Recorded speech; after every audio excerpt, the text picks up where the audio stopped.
Welcome to the Monetization Show podcast, where we talk to the greatest minds in media, tech, and telecommunications. This show explores strategies and lessons for driving profitable growth with direct-to-consumer business models.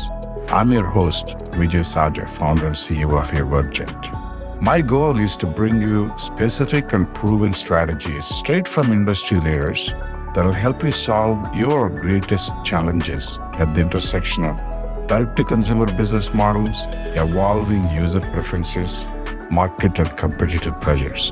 Welcome.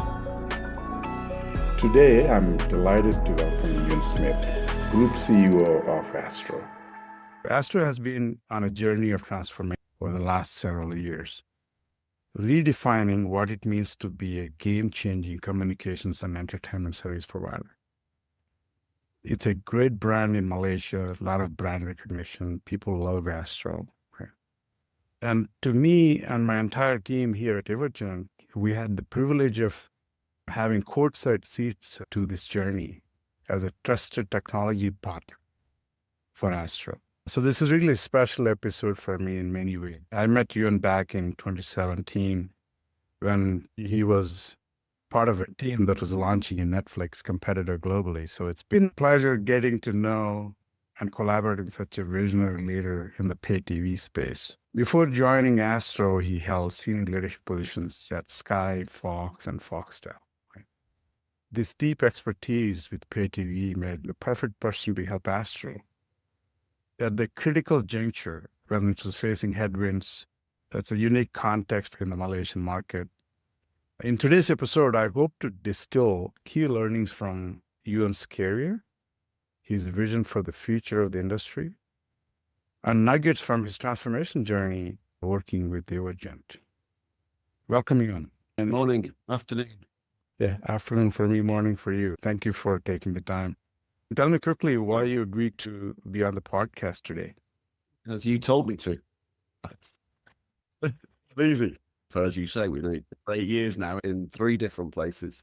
So it was a natural thing to do this. If I can say one thing that might help somebody else who's in a similar journey, then it's all worthwhile. Yeah, I really appreciate it. So let's get started. Feel free to ask me questions too. Right? The media entertainment landscape, you've been in it for 30 years now. It changed dramatically over the past decade. So from your perspective, what are some of the biggest challenges traditional pay TV operators are facing today? So look, I guess if you're a normal pay TV operator, in the good old days, you obviously, the problem with pay TV fundamentally is it's a very CapEx, capital heavy business. Satellites are expensive and billing systems are expensive and content rights are very expensive and studios are expensive.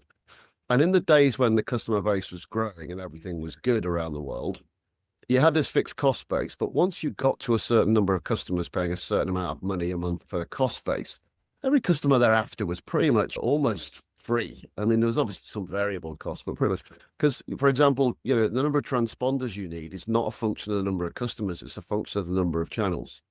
You can have one customer or 100 million customers, and most of your base, the cost is fixed, which is great in a market where you're with other pay TV operators, you're the only game in town.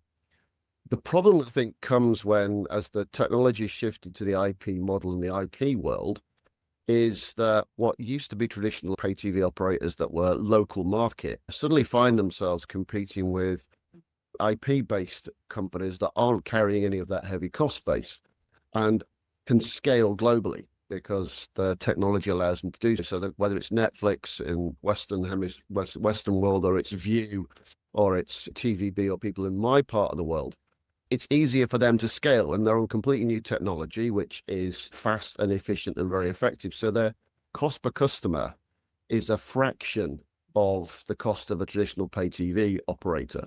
So the pay TV operators have all this great content and they have all this great distribution and platform, but we're kind of stuck between 2 stools because we have all this pay TV legacy cost, which we need because, in my market now, still half of the country does not have a broadband connection. So satellite is the way they get their entertainment primarily.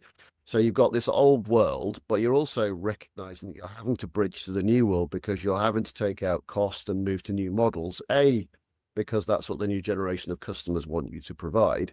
And B, because if you just stayed in the old model, you would collapse and die. So all pay TV operators, and there's no rocket science in this industry. Astro's on the same trajectory as True Digital in Thailand, or Sky New Zealand, or MultiChoice, or even the big guys like the Skies and the Comcasts.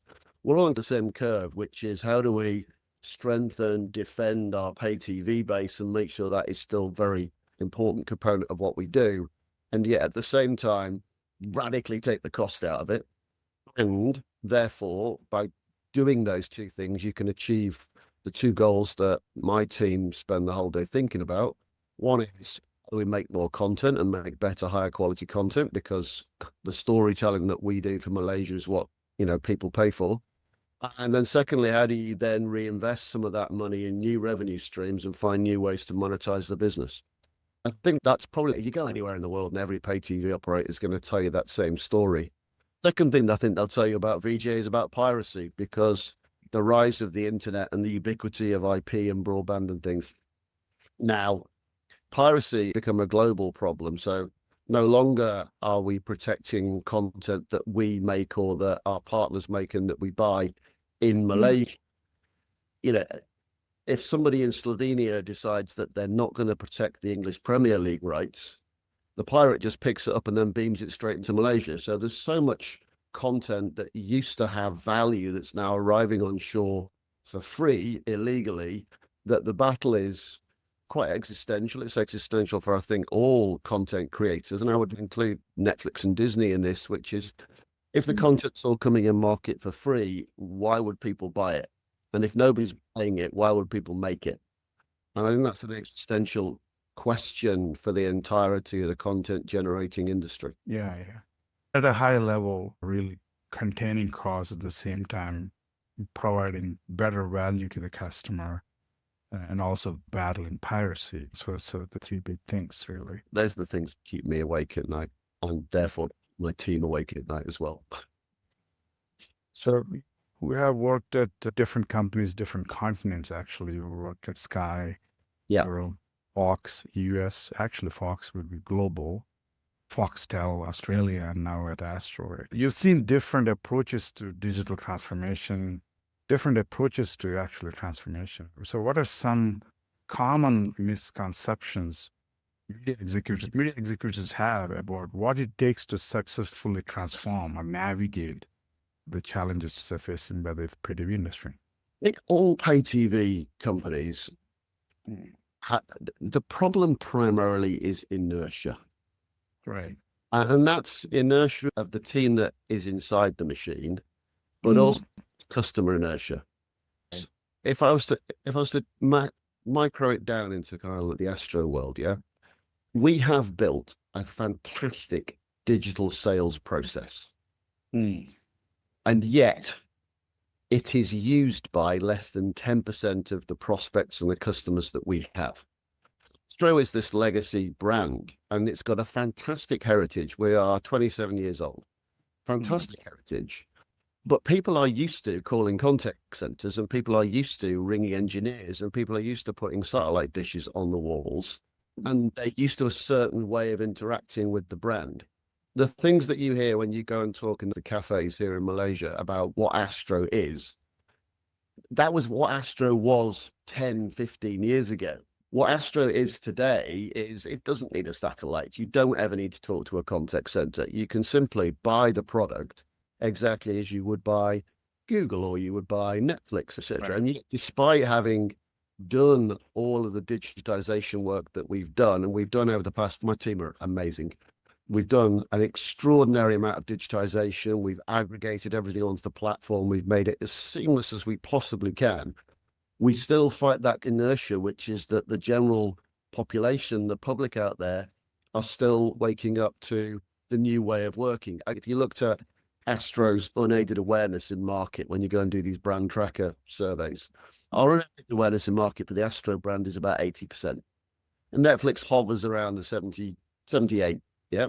And then Disney's around there as well. We'd launched Sucker, which is our OTT app, our equivalent of like a KO and Binge in Foxtel or Now in the UK. Launched our equivalent of that 4 years ago. And after 4 years of spending a ton of money on marketing, we're still only at 40% brand awareness. That's the inertia that it takes when you're building and trying to digitize something new and bring new things to the market, that there is this huge lag. That's a double-edged sword for us, because clearly the majority of our revenues and the majority of any paid TV revenue is still coming out of the old world. It's still coming out of the traditional satellite set-top box world. So you want to make sure that revenue continues. But equally, what you're trying to do is move people across the new world. And a lot of the problem that we have in cost is I've got all the cost of this old world, which I'm trying to take out as fast as I possibly can. But I've also completely separate tech stack for the new world and a completely separate digital engine for the new world. So we've got a foot in both camps. If I'm View or I'm Disney or I'm Amazon Prime and things, none of that's relevant. This is where I am. Yeah. Right. So it's just kind of hard. And I think too often, I've seen it at other companies, is the C-suite inside the company treat this as a technology problem. As, we've got to get ourselves out of X and into Y, and it becomes a technology play. And they don't really think about, does the customer actually care? And if I that a lot of the product roadmap initiatives and integrations of the things that I've seen around the world, they're built from a we can do this rather than the customer cares about this. And I think over the last couple of years, we're seeing almost a retreat, which is we just get, what are customers, what do you and I want to watch? Right. What do you want to watch? I want to watch absolutely great content, and I want to get to it really quickly and easily and seamlessly. And I want a product that fits into my life rather than me having to fit to it, right? That's it. Yeah. I don't need bells and whistles, and I just want to watch fantastic content. Yeah. And I want to have, because we run a broadband service as well, I just want 1,000% reliable broadband connection. That's what I want from this. Yeah. And that's what I want from this industry. And I think sometimes when we're talking about digitization, we get stuck in around rhetoric about the things that we need. And actually, people aren't thinking, but why would my son, he's 25, why would my son care about what we just did? Yeah. So I think, it sounds like when you joined, you looked at Astro, you looked at the different systems and assessed what needed transformation to actually provide customer value, and does the customer care, right? So replacing typically considered high-risk decision, and what critical pain points you saw ultimately led to Astro take the significant step. It's a 20-year-old system. You talked about inertia, right? It's been there for 20 years, and then you said, okay, this is an area we need to really catch on. What was thinking there? First off, Malaysia is an epic country to be able to work in. There were many reasons that I came here, Vijay. We've talked about what they are. Before I had arrived here, I was privileged. I used to sit in conversations with the great and the good of the Western content world, whether it's Australia, US, UK, etc. And at no point in time in any of those conversations did anybody say Malaysia. People talked about Korea, and people talked about Spain as the next up and coming place. And, the French are doing some good art house things. And no one mentioned Malaysia. And yet when you come here, the creative industry here and the TV industry is absolutely amazing. And then you allied that to Astro is such a part of the fabric of society here. So Astro is, we're 5.3 million households, which is like 2/3 of the country. Incredible penetration. We have 13 radio brands that account for 80% of listenership in Malaysia. We have 3 vernaculars. We obviously produce in Bahasa Malay, we produce in Mandarin, we have Cantonese on the platform as well, and we have a bit on the platform. And then the third biggest vernacular pillar is we produce in Tamil, and then we have all international stuff which comes in English. We have all these various vernaculars going on. We're 10,500 hours. We really are part of the fabric of society. And it's so vibrant. It's such an exciting place to be. It's almost like 5 years behind where a Sky or a Comcast would have been. The broadband is still rolling out. Only half the country still has it. But the quality of storytelling is what really drew me to the place. And allied to that was unfortunately, our founder, Ananda Krishnan, he passed away last year. Nando had this really great vision for what he wanted this to look like next. So I came here because of Ananda's kind of vision and what I could see in country, as I just knew there was a lot of levers that other places that I have worked had pulled that pulled here. For example, we didn't have an OTT companion, an OTT product at all. We had a companion app, a Go app, but no companion product. We had a reseller deal, but we didn't have our own fiber broadband network. There was no addressable advertising in market at all. It was all still old school 1970s carpet bombing. So then when you look inside the technology that the guys were running here, we were still living on past glory.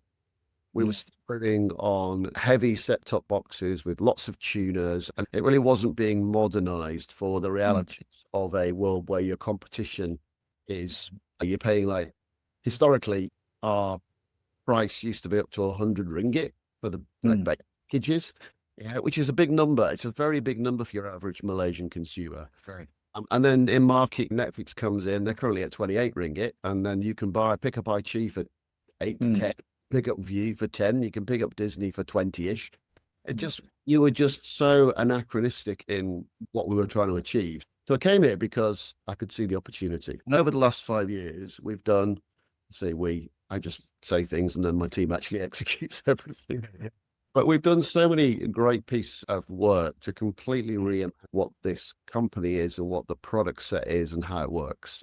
Right. Well, the set-top box, that's UI, and it's complete. We're now aggregating 16 apps. It's all seamless. There's 100,000 hours of content on demand that comes out the cloud for you, etc. We now have an OTT app. And the way you can engage with the OTT app is very different from the way that you would engage. A box is all about the hub of the home and everything in one place, and it's for families. And then the app is really for what we call millennials, which is it's funny, 4 years after somebody coined that term. It's more single screen, it's more individual viewing, and it's much more flexible in terms of how you can engage. But for me, it's all the same content, right? It's right.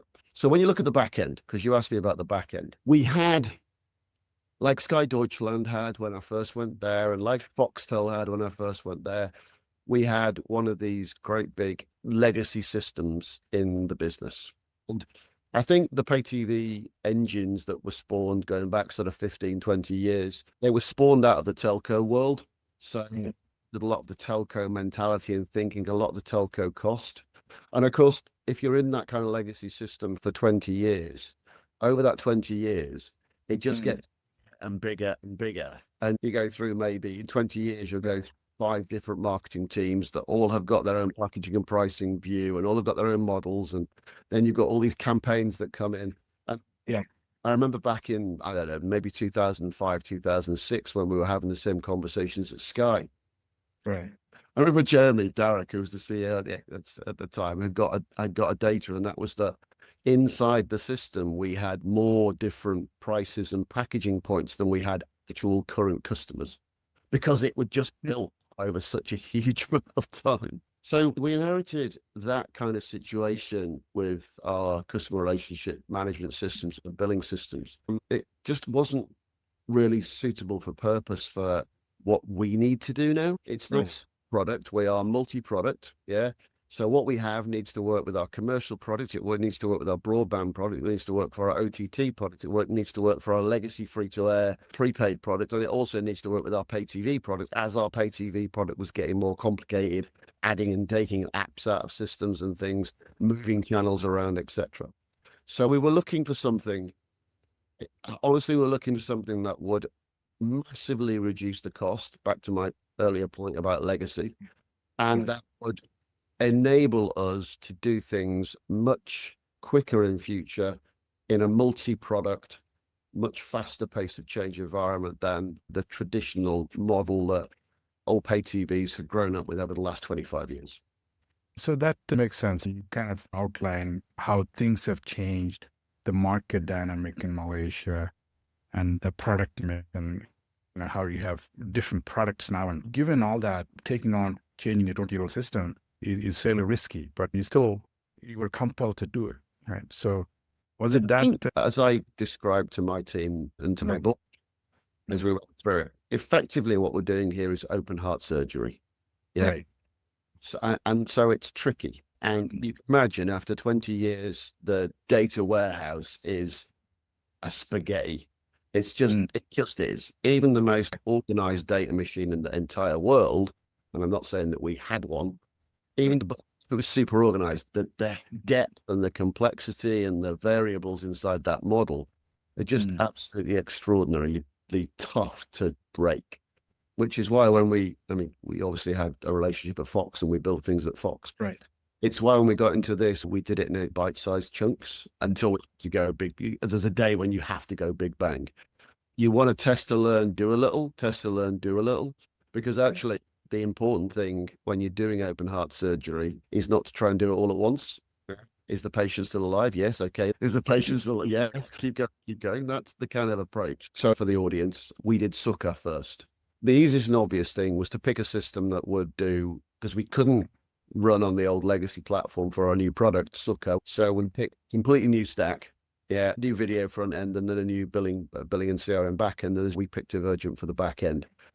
And that was pretty much a slam dunk exercise because I knew you from Fox anyway. We looked around the market, very competitively priced product. And then you had reference clients like the MBA and people like that, which just give comfort, not just to Euan, but give comfort to people that are not as familiar with your tech board specifically to do that sort of thing. And once you've bedded Sukkah in, you then get, okay, you look around and then where do we go from here, I guess? Right. If we can add to that, or pick one or two other reasons why you chose Divergent. Obviously, you saw as well perform at Fox and different customers. It's a critical. Here's the kind of roadmap. So we did Sukkah first. And I think that's what you do first is you say, okay, this is the new product. We can see Divergent still the new product elsewhere. And then we picked something else that was not necessarily the open heart part, but we picked our prepaid product, which is called Enjoy, which has a few other variables and the like, but it also meant that you guys had to start doing enablements in a different way. And that was the test where you guys hadn't really done enablements. Can you do it for us? So once we got Enjoy across the line as well, and you go, okay, you take a deep breath and you go, we're going to go for the big bang approach now. But I don't know if you remember, but we had 21 use cases that we put you guys through, and we put the guys through as well. We had a beauty parade of about 9. Yeah. We focused that down to 3, and we had 3 options that we ran really hard at. And you guys had to do a POC for us because there was a couple of modules that you guys, at the time, you didn't have. Yeah. Right. And so here are our 21 use cases. Prove it. Right. And if you recall, your poor team, Cal Partner and guys talking to Naresh about, I think flooding was one of them, one of the key things that we wanted something special that you hadn't got. And you guys coming back and going, do we really have to do it like this? And like, we've got 20 years of deal like this. We're not about to change that model now. Malaysian consumers won't understand it. So that POC gave us the confidence, because you'd invest the time to go, we can do it out of the box. And if we can't do it out of the box, we'll build it. And the thing that really impressed was when we were back in Foxtel and we looked at Divergent, and we ended up at that point not going somewhere else. And then when we came to Divergent 2 years later, all the things that one of my besties, Jason Smith, had told you in Foxtel, he runs customer service, right? So he's running what the agents see. All the things said, criticized about the agent UI, not the customer UI, the agent UI. You came back 2 years later, you pretty much built all of it, implemented everything that he said. So when we're looking at it this time, it's kind of like these guys actually listen. They listen to what the customer actually needs and they build it, which really gives confidence, honestly. It really, I remember the 21 use cases and we hit them all. But definitely looking back, that's something our team does really well in listen to the customer, right? The thing on that is I don't want to be a drop in the ocean. You could go with one of the big, more established players. The problem is that someone like Astro is maybe 0.1% of their global revenue. So how much influence do you get to do what we've just talked about? How much FaceTime would I get with the CEO? Would I be able to WhatsApp the CEO if I wasn't happy about something? We WhatsApp like once a couple of weeks sort of thing? Good and bad, but maybe every couple of weeks. And I think that's nice. It's nice that I know all of your second line, right? Yeah. And then you go down my team, my CTO and my architecture guy and my ops guy, they know the team and the team feels vested. Astro. Yeah, we've managed to build that. Astro's actually important to a bunch of people that live in Hyderabad, 4.5 hours plane ride away. And I think that also helps because I think then you feel you are being listened to. You're not just a Yeah, looking for a partner, not just a vendor, somebody you can work with. Absolutely. So one of the things really critical in today's environment is time to market and the ability to change things on the fly based on market feedback. So if you're not running business, right? Could you share how the transformation we have done together changed Astro's ability to launch new products, services, or promotions? Yeah, sure. So after we launched, do you remember after we launched Sucker, we had some stuff to do? I can't remember exactly what it was, but what I do remember is that I was looking down, I get my business case with all the various vendors and things. I think you'd asked for $1,500 to get this piece of thing done. And I remember saying, I pushed it back to my tech team and said, nobody can do anything for $1,500. They've got a decimal point in the wrong place. And it came back, it's just config. They're just going to config it. That's all it's going to be. And that's kind of it's a bit of an eye-opener for me. You stick your bill with 15 line items on it, and then the bottom with 10% contingency on top. It's kind of an eye-opener. And then if I was to compare, when I arrived in Malaysia and realized that we needed to reorganize our pricing and packaging, we did the exercise in the old world. And I think from spec close to delivery, we were something like 10 or 11 months. Yeah. And man hours, hundreds of man hours, because of it was basically you were rebuilding a lot of code. Yeah. And as we finally launched right across March last year, February 16th. We launched 16th last year, and then in May, we gave you a challenge, which was I want to do a repackaging and pricing, and we got it done in 4 months. I think 4.5 months, if I'm being accurate. 4.5 months for, I don't know exactly, but I think the cost was 4 times lower than we managed to achieve. So we've halved dev time and cost compared to previous time tried to do it. And I think that's what we were looking for. The cost we've taken out of the machine as well, OpEx numbers running out about a third of what we used to run at. Why is that for me? Because in the world that I've just described, I don't put on the P&L, I don't put that on the profit line. All that money goes straight to Agnes, who's my chief content officer, to make more and better and greater stuff. Yeah. We don't, whenever we take money out of the tech machine, it's not to make the bottom line look better. The point is, look, say to my team, there's only 3 things that I ever want to spend money on. There's content, product, and marketing. Yeah. So we just push all the money that we can, that we save from like the back end of when we take money out of everything that we take out money out. The team have done an amazing job. Yeah. I mean, my CTO has halved the number of people in his part of the Astro sphere in the last 3 years, halved. Yet we're doing all the extra products and we're doing so much more with half of the people and all the money that we saved out of the CRM billing machine, promise you, it's all gone straight back to increase value and reduce the price of the product and increase the content that you get for that price. It all goes straight back in.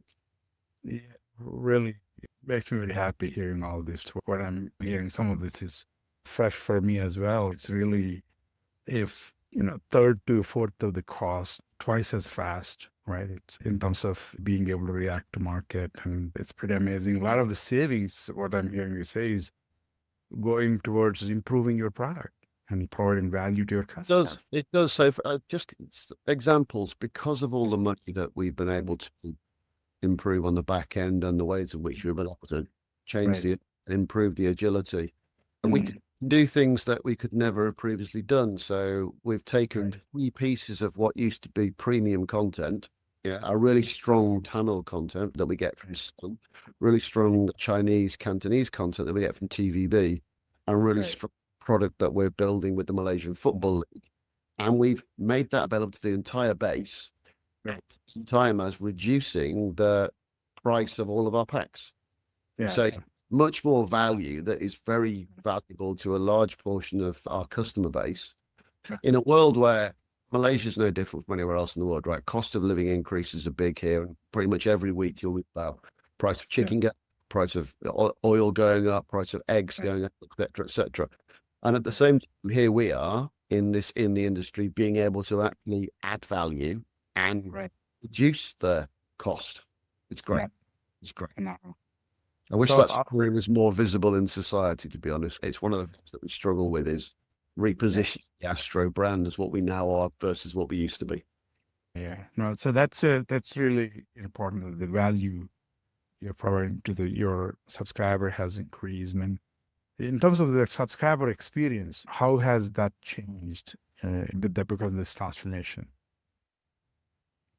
There, So at the end of the day, as far as this section of the IT tech stack concerned, what the customers are most interested in is not having to use it. We have a mantra in building: best service is no service, because the thing just works and you never need to pick up a phone and you never actually need to go on a website, really, because everything's just so easy.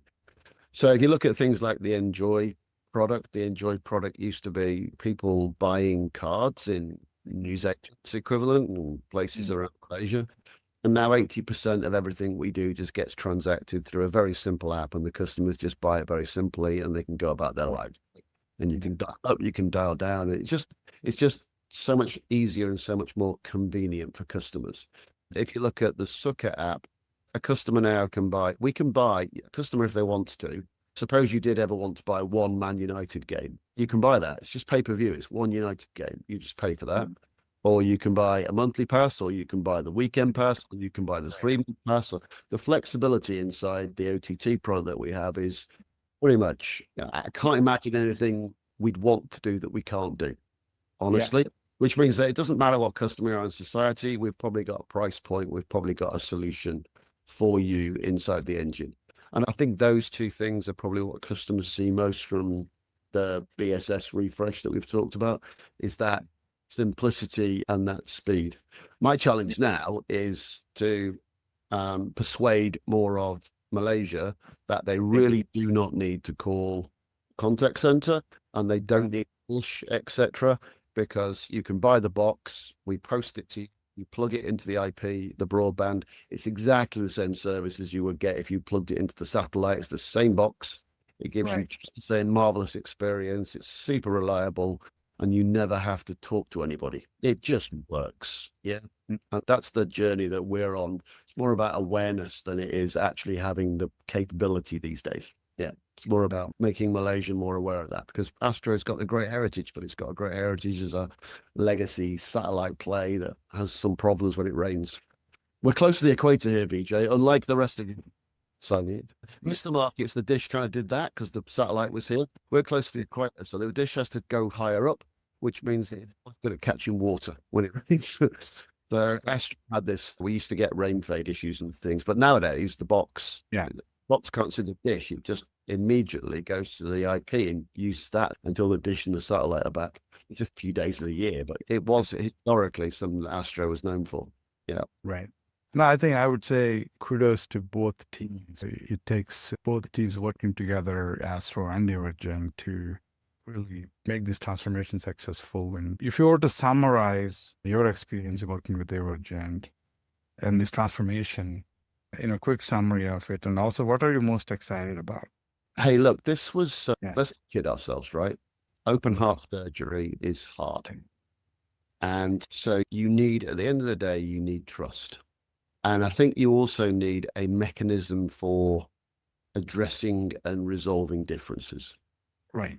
So a lot of what we had to do, I guess, for the first year leading up to the big launch was building that kind of like relationship and that trust between the teams. You can't do that over Teams calls and the like. You have to actually be around each other, understand where each other's coming from. So I think there was an awful lot of that, which was valuable, because then the trenches, it's really, you're talking to a human being, not talking to a face company. It's a lot, once you've got a human connection, it's a lot harder to be an ass. Let's be honest. Yeah. It's a lot harder on both sides. So I think there was a lot of that being built. I think we do the fact that we really do know the people that are writing the code. We're not working through a bizarre pre-sales or account manager type. And so we're actually talking to the people that write the code, and we're talking to the people that put the fixes in, rather than talking to some big organization where you never actually see the guy. Because that means that you can impress on the guy that why this matters. Let's take a random incident that may or may not have happened. This group of bar owners isn't getting the service that they need off the platform. And I personally am hurting because of this, because it's me having to walk in and apologize because the bill's not right again. Yeah. And every day that this goes on, you're hurting me, so you get fixed quicker, right? And that happens at that level. I think that's what's the great thing. I mean, where we need to go next, clearly. Yeah, it's a great feedback, and it's a validation also the way we structure our teams, the way we execute these things, really stay close to the customer. Yeah. So if you remember, I came over, I was in India with you in February. Yeah, absolutely. Yeah. Before we launched, and we talked, what was great is when we went back and we did that whole thing in November, and they did the whole congratulations and celebration with this thing across the line, because everyone worked crazy hours. The number of people that could repeat back to me in November the things that I had said in February about Astro and the Malaysian business, things that I'd forgotten said. It's really powerful when they care about it as much as they care about what's happening in Astro Malaysia as we do. Yeah. Amazing. What would be your advice to media executives? Transformations. I think I meet people across the globe. Things have changed dramatically. It's also an opportunity for a lot of those companies. Top 3 pieces of advice based on your experience you would give. Well, I've got probably more than 3 pieces of advice. I think my single best piece of advice, Vijay, would be hire Mauro. Mauro's our CTO. Mauro will tell you that Mauro's got Stockholm syndrome because he was with me for 5 years at Sky Germany and then foolishly chose to be with me at Foxtel for 2 years. And so he's been with me for 4 years at Astro now. The guy, for whatever reason, can't get away. You do need somebody like a Mauro because look, what's the classic line? No IT guy ever got fired for picking IBM. It would have been really easy for Mauro and his team to say, this Emergent thing's going to be too risky. And they haven't got absolutely every single percentage of Astro Malaysia understanding, and they can't produce a reference client where they've done it all exactly as we've done it all, and so we'll just go with one of the other guys. It's easy to say that, right? So the first thing is something around bravery, around the bravery of saying, but if we actually want to leapfrog, you can't follow, you have to actually get to the next stage. Right. And the second piece of advice that I would say is do not underestimate the worst thing that we had. If you remember, the worst thing that we had was the data migration. 20 years of data in a machine is really difficult. Nobody actually knows, right? There's almost nobody in the company, in the incumbent or in Astro at the time, that really understands everything, because you'd have had to have been here for 20 years working at a fairly detailed level inside the machine. So you get surprises. And you and I, but we have surprise upon surprise with how that data load and data migration went across. That is the single biggest problem that anybody trying to do this is going to have. But as hopefully I've kind of explained, the benefit for getting through it is so worth it, because we've actually now tidied up a lot of the base, because it's like, well, we've got so many caveats and so many little things over here and so many effects that affects 250 customers, and this affect the process of going through the data migration exercise actually helps you clean up your own house. That piece, what changed in the last 10, 15 years is that cloud is mitigating a lot of the risks. Previously, if you remember, to do data migration and deploy a new system, you needed to get another 5-story building full of servers. Now you can bring these up on demand, process large amounts of data, clean it up, and so and you can do a lot of that very quickly. And so that is something that changed, because I tried to do these large migrations 15 years ago and I lost all my hair. So I've done 5 of these in my career. So data migration is I think it's key. I think it's really key. And then my other piece of advice, one would be fix the date and do not let the date slip. It doesn't matter if it's artificial or real date, like if a contract's ending or something, because I see so many of these programs, and I have been involved in a couple where the date to get it all done is movable. And unfortunately, what that means that it always moves. If you say this is the date, and we are in regardless. Yeah, we are all in because, if we're not in on that date, the world ends in our terms. If you do that and you hold to it, and every time somebody comes back to you and says, we've had a problem with this piece of dev code, or we've had a problem with this test, you go, that's fascinating, but the date is the date. How are we going to still get? Yeah. And that really focuses the mind and prevents, because I see so many of these programs in other places in particular where the overrun is incredible and people are spending 2x and 3x and 4x the original business case and still not getting across the line. So as long as the business teams, bless them, whether it was my sales guys or it was my service guys or it was my finance guys, my CMO, my customer director and my CFO, all were also say, it doesn't matter what the problems are, we got to fix them because the date is the date.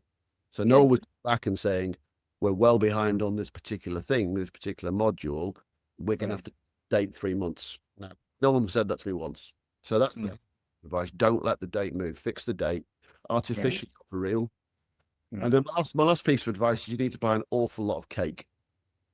It gets tough and it gets testing. And I don't know if you remember, we had the test teams fly. They went through all the way through Christmas, which is not a great big thing in Malaysia, but they went all the way to Chinese New Year, if you remember as well. And basically had people that I don't think went home for it because they were test.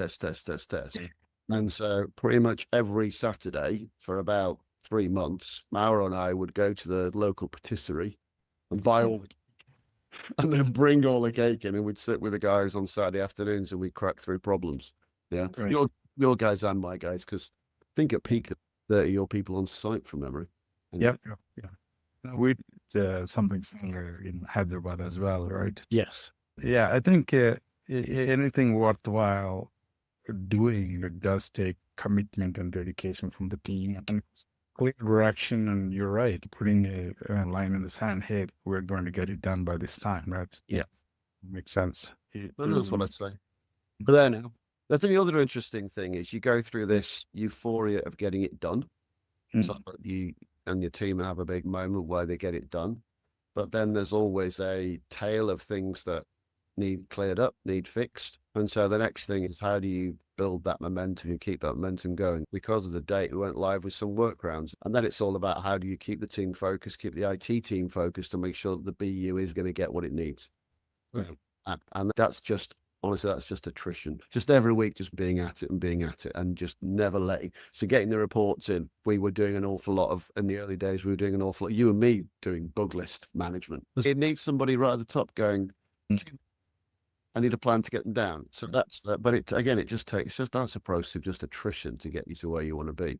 So basically, you're saying it's basically you get the thing done, but be prepared to mop up and stay focused. And there's a lot that there's always mop up in the end of these things. Yeah. Right. So we did the end of year audit with PwC. There are auditors. It's their job to find the things that weren't quite right. But at the end of the day, our audit partner said, end of the day, I'm talking about something that's less than 1% of a 99% hugely successful project. Let's not beat ourselves up too much. And if you'd have asked me at the start of the project, would you take 99%? Absolutely. I'd have taken 90%. Yeah. Because it's such a big surgery thing. Really, I can speak on behalf of my team. Really grateful for the opportunity and the journey working with you and your team. And some people still not believe it, what we have done together. But it's pretty amazing. Super grateful for you and the Astro and Astro board, etc. Right? Do you have a message you would like to share with our team? With the Virgin team, I would like to. It's the same message that I shared on stage when we did the celebration thing back in November, which is that you don't do anything on your own, and we are more than grateful that the entire team A, understood us, and B, was prepared to work with us. Yeah. That's quite unique. Yeah. That you have, as I say, you usually have your local dedicated account team that want to do that, but it's right the way through your structure. Everyone understood what needs to get done. And I think you're right. A lot of people say you shouldn't and can't ever do these things. It's too big, it's too difficult, it's too hard. And I love being told I can't do something because it just puts my hackles up and I'm going, can't I? Well, let me show you. And I think that goes through my team, but I think it goes through your team as well. I think that I can't do this. I'm going to prove that I can. Mentality, I think, is what got us through that. We've done together is phenomenal, and I appreciate you taking the time. And I genuinely think this is great. There is a podcast, but more important than the podcast, you personally being involved in this journey has helped massively. I don't think we'd be well if you hadn't taken personal interest. And I know you've got a million things to do to get on with that and not looking after Astro Malaysia, but you've always been available and it's been really appreciated. Thank you. Thanks a lot, and see you soon. Thank you for tuning into the Monetization Show. I hope you found today's episode insightful and that it inspired you with ideas that could power your next big move. If you would like to share your thoughts or questions about the ideas we discussed today, do drop a comment on LinkedIn or wherever you found us on social media. Until next time, this is Vijay Sajja, wishing you continued success in your monetization journey.